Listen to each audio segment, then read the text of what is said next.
Assalamualaikum warahmatullahi wabarakatuh. Jumpa lagi pada media daring PJOK SDMI.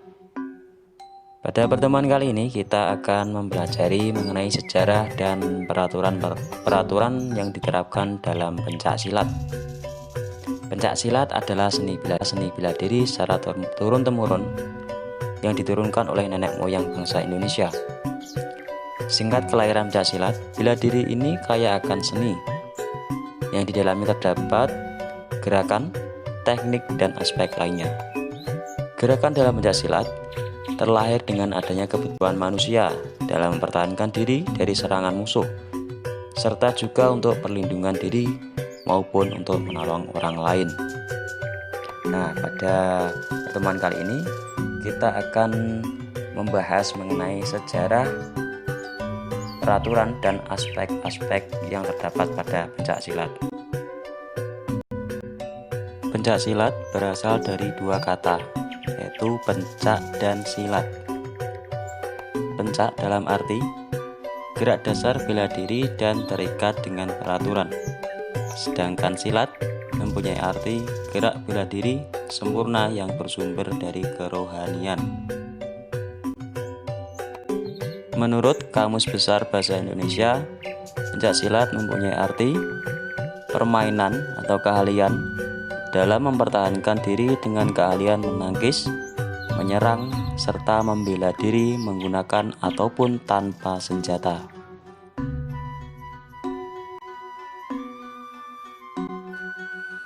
Sejarah singkat pencaksilat.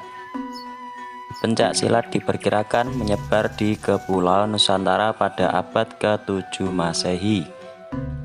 Saat ini, pencaksilat telah diakui sebagai budaya suku Melayu, yaitu para penduduk daerah pesisir Pulau Sumatera dan Semenanjung Malaka, serta kelompok etnik lainnya yang menggunakan lingua franca bahasa Melayu. Di berbagai daerah, di pulau-pulau Jawa, Bali, Kalimantan, dan Sulawesi telah mengembangkan silat tradisional. Penyebaran agama Islam pada abad ke-14 di Nusantara telah diajarkan bersamaan dengan silat. Silat berkembang dari ilmu bela diri dan seni tari rakyat yang menjadi bagian dari latihan spiritual. Selanjutnya, perkembangan silat didorong oleh ahli bela diri dari keraton serta para pendekar silat lainnya, yang legenda kehebatan ilmunya banyak tersebar di seantero wilayah Nusantara. Sebagai contoh, bangsa Melayu, terutama di Semenanjung Malaka, meyakini legenda bahwa Hang Tuah dari abad ke-14 merupakan pendekar silat yang terhebat. Kategori kelas dalam pencaksilat yang diperlombakan antara lain kategori tanding, 2 orang pesilat dari kubu yang berbeda. Ada 2 orang pesilat dari kubu yang berbeda.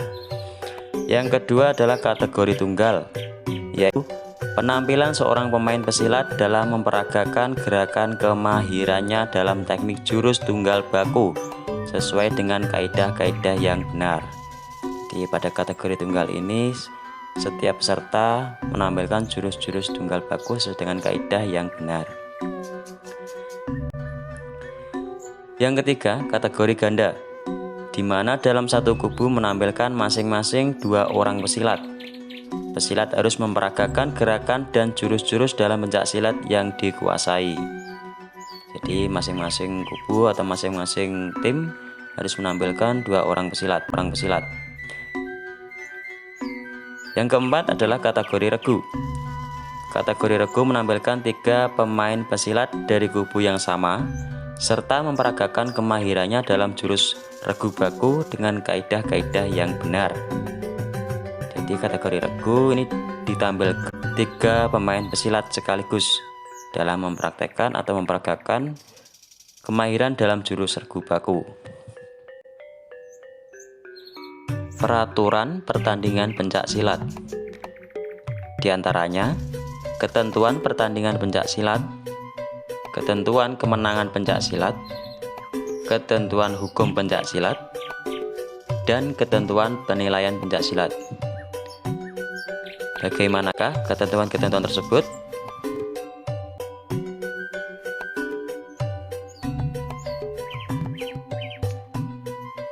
Ketentuan pertandingan.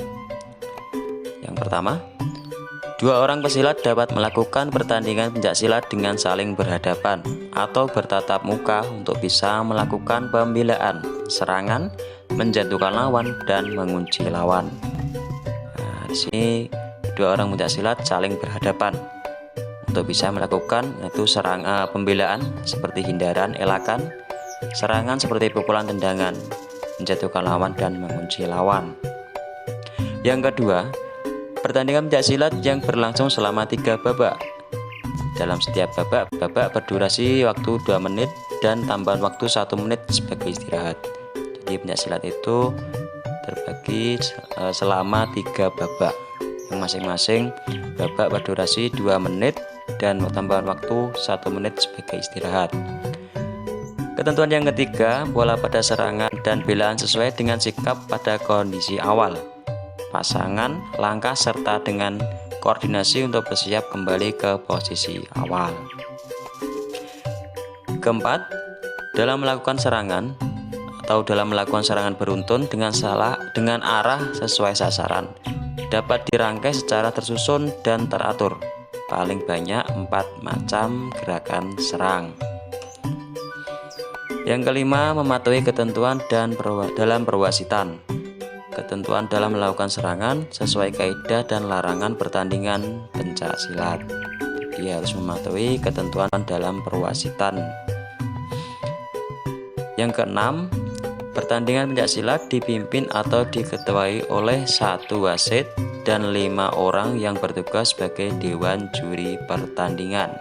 Jadi ada 1 wasit dan 5 dewan juri.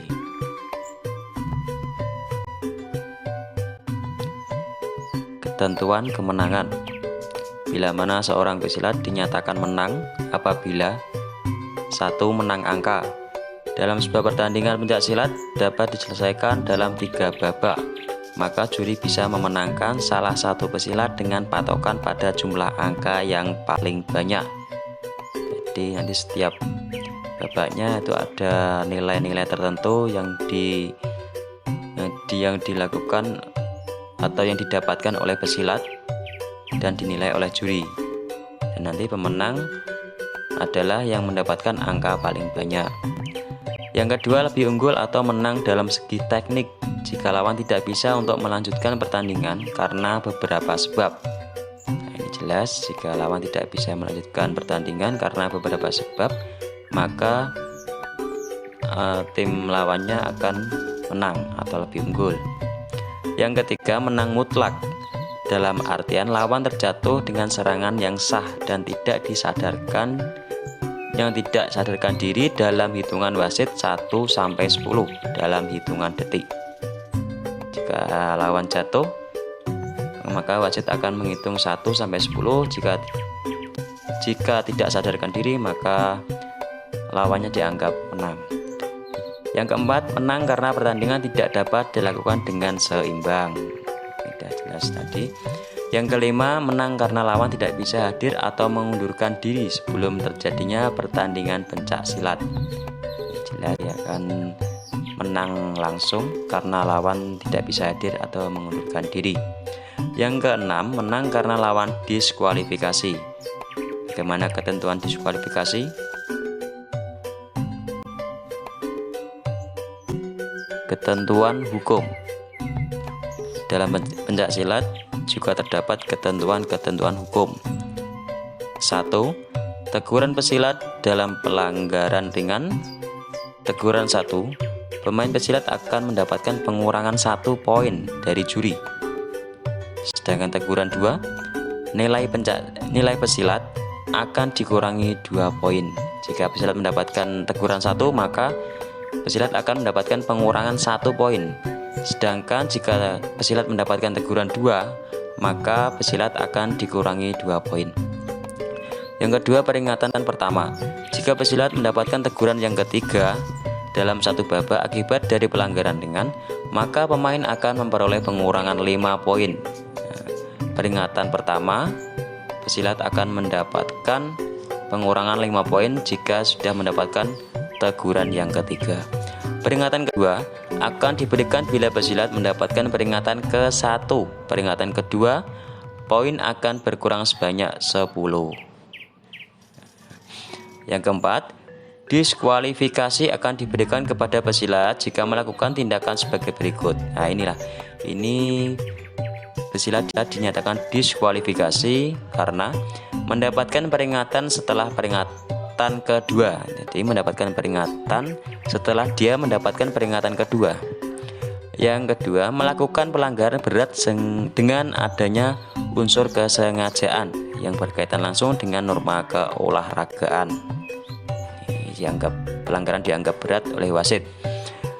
Yang ketiga, melakukan pelanggaran tingkat pertama dan lawan terkena cedera yang serius sehingga tidak bisa melanjutkan pertandingan atas keputusan wasit.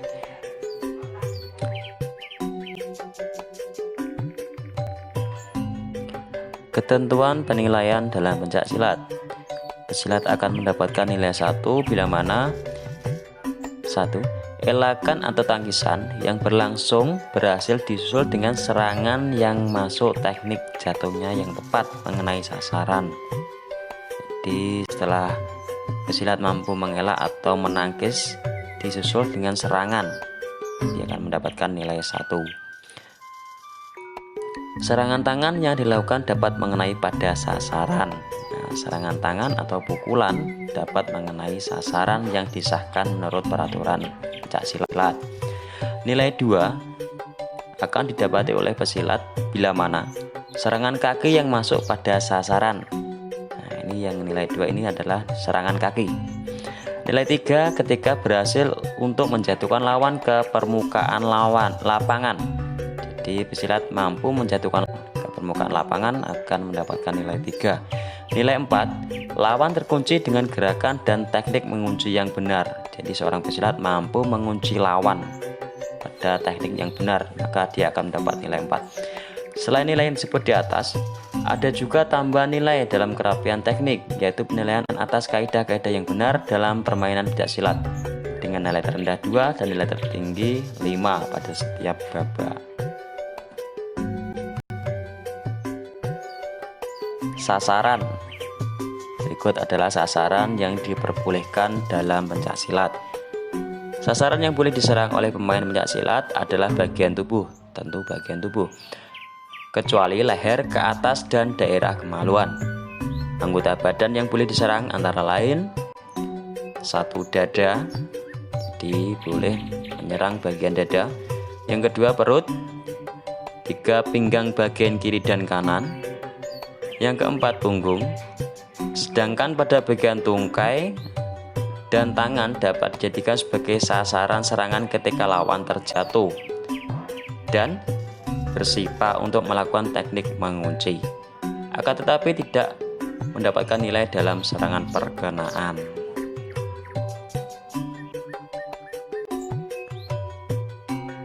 Tujuan pencaksilat. Tujuan pencaksilat antara lain sebagai pengembangan pendidikan mental spiritual. Nah, di sini tujuan pertama dari pencaksilat yaitu untuk pengembangan pendidikan mental spiritual, termasuk dalam mewujudkan budi pekerti luhur kepada setiap pengikutnya. Pencaksilat juga mengajarkan tentang pengenalan terhadap diri sendiri sebagai seorang makhluk yang percaya kepada adanya Tuhan Yang Maha Esa. Oleh karena itu, pencaksilat bukan hanya suatu pembinaan dengan tujuan aspek seni bela diri saja, tapi juga pengembangan pendidikan mental spiritual. Yang kedua, pengembangan aspek bela diri. Tentu, pencaksilat merupakan salah satu bela diri sehingga bertujuan untuk mengembangkan aspek bela diri dalam mengembangkan keterampilan, sikap, kepribadian, dan juga rasa kebangsaan. Yang ketiga, pengembangan seni. Selain bela diri dan mental spiritual, pencaksilat juga bertujuan sebagai pengembangan seni. Pencaksilat juga mempunyai tujuan untuk pengembangan seni maupun kebudayaan daerah, di mana pencaksilat sendiri harus mampu mengikuti ketentuan estetika, wiraga, wirama, dan wirasa sebagai satu kesatuan yang utuh. Yang keempat, pencaksilat sebagai pengembangan olahraga. Dalam beberapa aspek, pencaksilat juga diartikan dalam aspek olahraga. Kondisi tersebut juga dikarenakan pencaksilat memakai otot-otot tubuh sekaligus keseimbangan dan kemampuan untuk mengambil keputusan dalam waktu yang singkat namun tepat. Pencaksilat juga bertujuan sebagai pengembangan pendidikan. Antara lain, meningkatkan ilmu pengetahuan yang lebih dalam, membentuk sikap yang lebih positif dan juga efektif, serta bermanfaat juga di dalam usaha penyesuaian terhadap lingkungan di sekitarnya.